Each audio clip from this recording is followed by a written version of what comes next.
Hey world! I want to tell you about a woman I call Lola. Lola means grandmother in Filipino. Okay, can you say to her, it's shocking to me that she had a child soon after that? Lola was just in the middle of telling me the story of how her and Lolo got together, and I was terrified when Lola told me that she became pregnant after her first kiss. But it's like they kiss and then they already have a baby. Okay, gusto mo ba ng maraming anak? You like... Our family are the most familiar people in the world, so it's easy to assume that we know everything about our parents or our grandparents. But the truth is, many of us don't ask our elders nearly enough about their lives, so those we are close with can actually be the most mysterious people. I had the chance to ask Lola intimate questions about her life and listen to her reminisce about stories I had never heard before. Of all the moments I've been fortunate enough to spend with Lola, this was the most in-depth conversation we've had. Mexico, Pampanga. San Miguel is the barangay. San Miguel, Mexico, Pampanga. Did you know this? She was born in a little town called Mexico in Pampanga. You were born in Mexico. Pampanga, not in Mexico. Not in Mexico, USA. A parentless childhood, a teenager in Japanese-occupied Manila during World War II, a mother of 7, Lola has had a fascinating life in the Philippines.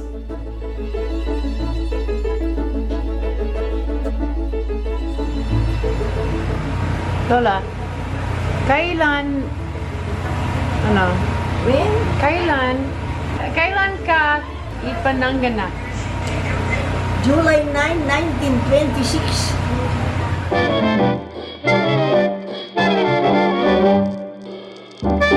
1926 was a year of dramatic social and political change. Starting the year off was Scottish inventor John Logie Baird conducting the first ever public demonstration of a television. While the television gained a worldwide audience, Henry Ford and his employees were hard at work implementing the first large-scale assembly line and announcing the 40-hour work week for his factory workers. Women were taking over the political scene and demanding their rights to participate in voting and decision-making.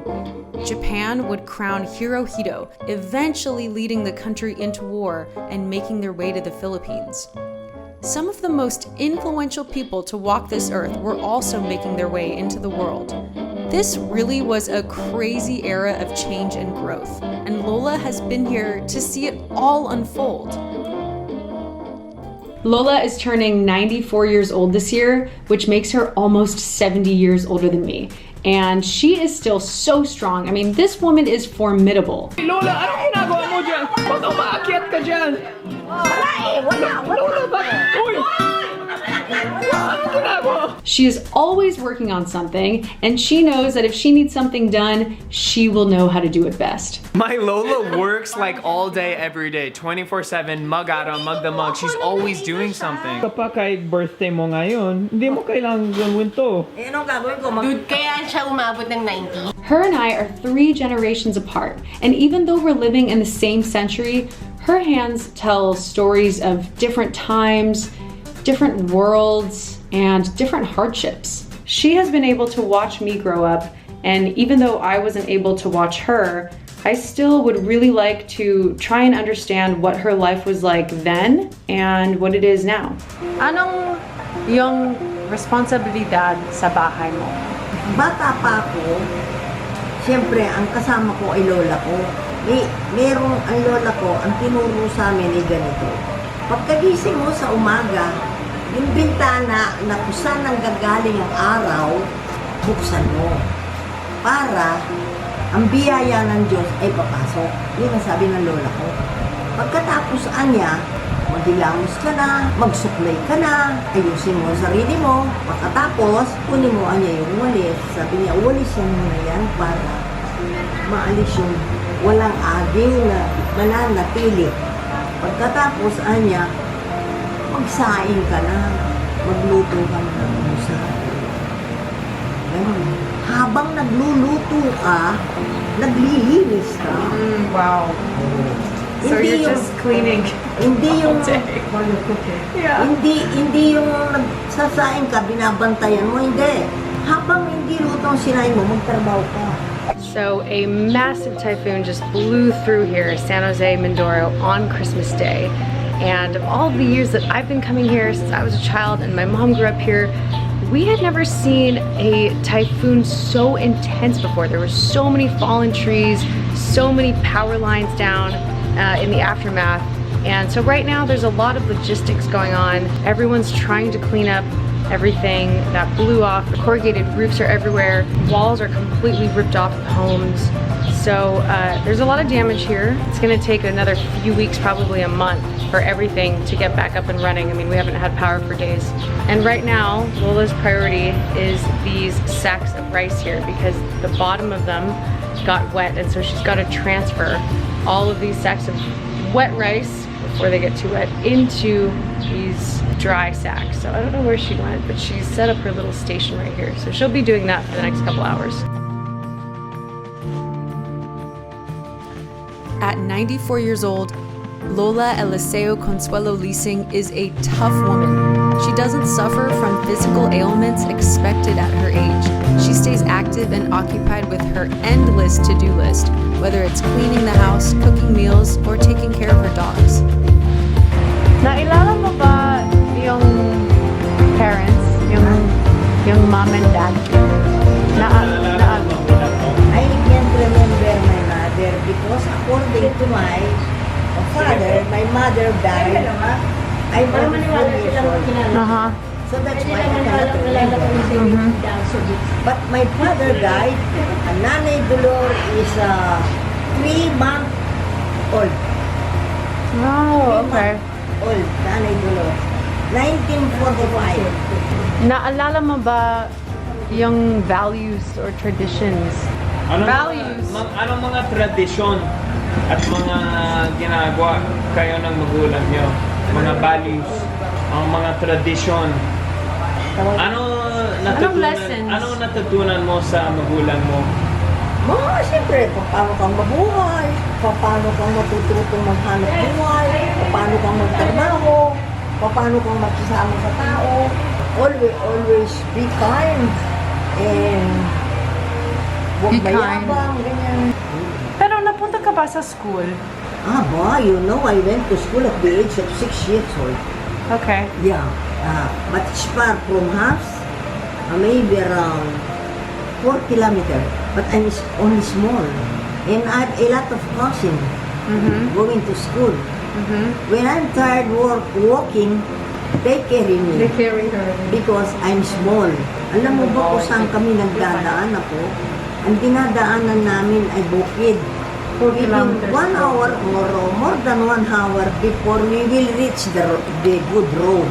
But the road is not so good. Also, rough road. Tapos, ako nung nag-aaral ako, sinasali nila ako dun sa yung pupunta ka ang alimbawa, sa Mexico, gagawin? Mga ilang baryo yan.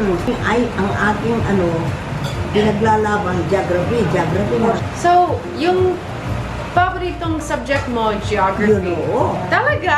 Alam mo, buong Pilipinas, noong bata akong ganilang edad, grade 4, ang buong Pilipinas, alam ko ang lugar. Lahat ng Pilipinas. Wali sa Mindanao. Alam ko yung mga lugar-lugar. Halimbawa, ang capital ng ganito, alam ko. Mula Luzon hanggang So she loved geography and she did theater. Those are two things that we have in common. Ang grade 7, hindi ako gumraduate. Kasi mahirap lang kami, nahihirapan na kami. Walang may tustos na pangangailangan sa akin. Wala akong nanay eh. Ang nagpapaaral sa amin, yung may lupa na sinasaka ng tatay ko. Sa amin ako, merong nananahi ng baby dress. Doon, nag-ano na ako, aral na akong manahi. Sa Labing 4 na taon ako nang pumunta. Ayoko nung sa bukid. Inisip ko anong mangyayari. Getting to hang with Lola is just priceless. Her hands are never idle. She always has something to do. Every single day she's got a list of things that need to be done. Observing her and watching her tell her caretakers all the things that need to be done around the house. I mean, she is the mother matron of this household. When I'm standing in the kitchen with her, watching her cook, or I'm just, you know, sitting beside her, watching the chores that she does all day, it reminds me that I'm still a part of something here, and it reminds me that I still have all of this family here on this island, here in Mindoro, in the Philippines, and it's amazing that even though I'm so far away from them most of the time, I can come back here and I feel like we're all a family unit again.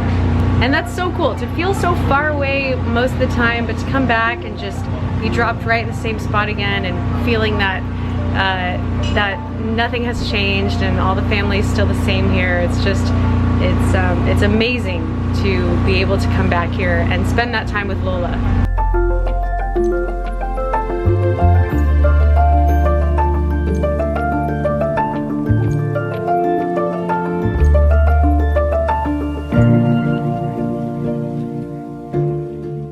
Talagang ako, ayoko lumaki sa bukid kasi marami akong pinsan na hindi sila maasenso.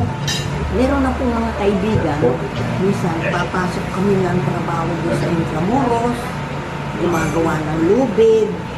Kami naglalakad lang pamula sa Blumentritt hanggang Quiapo. Ang pasahe, 2 centavo lang, 2 centavo. Pero wala kaming pera. What was Manila like?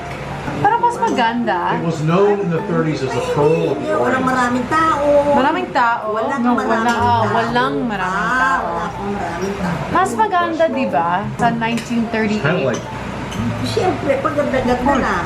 Pero nung ang edad ko ay 17 anyos, ay ang Maynila, hindi pa masaya. Isang kwan, pumunta ron. Pumunta doon sa kapatid ng tatay ko. Tuturuan kong manahi, sabi niya. Eh di, pumayag naman yung tiya ko.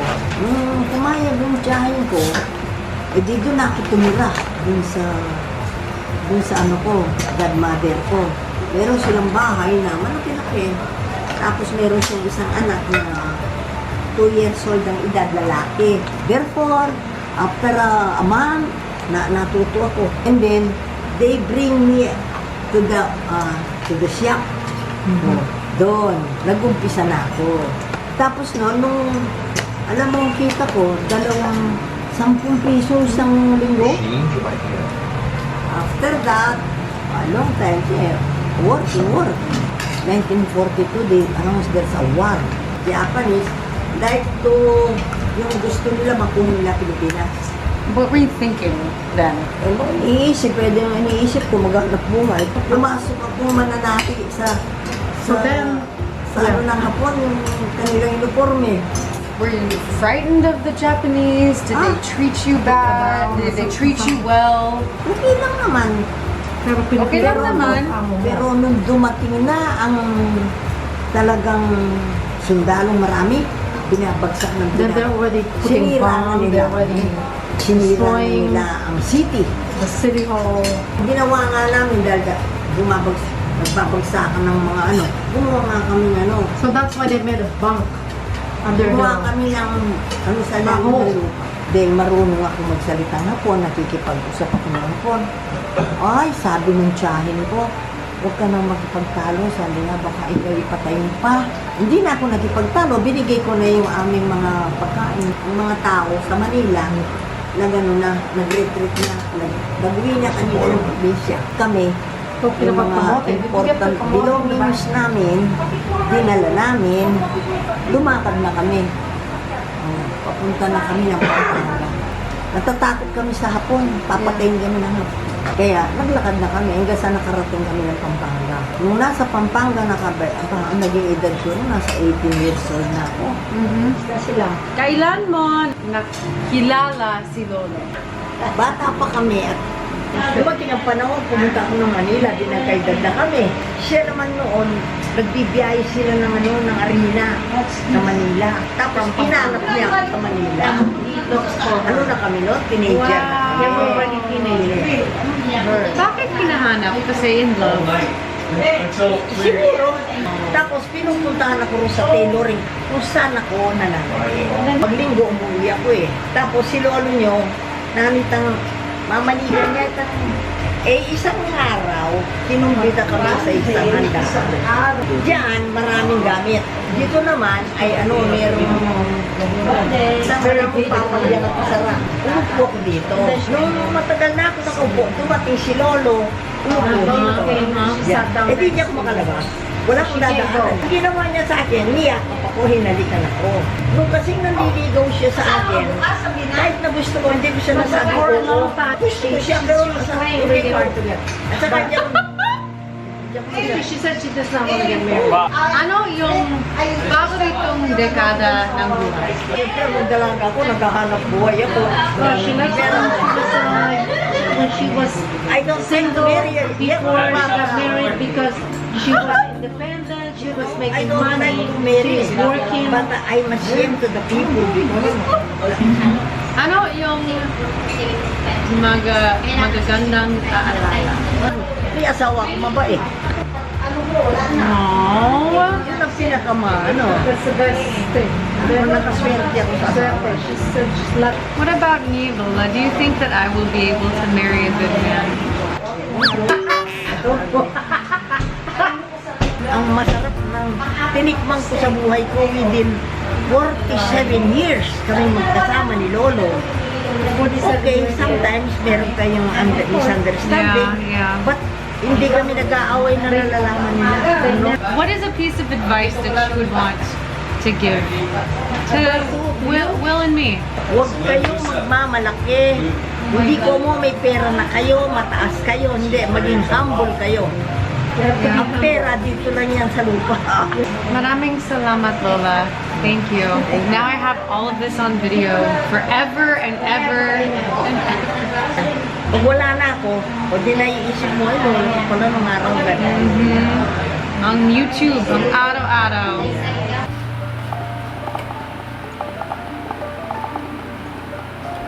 It is time to leave San Jose, Mindoro, and this is tradition. Every time Will and I leave, Lola hops in the car and she jumps in.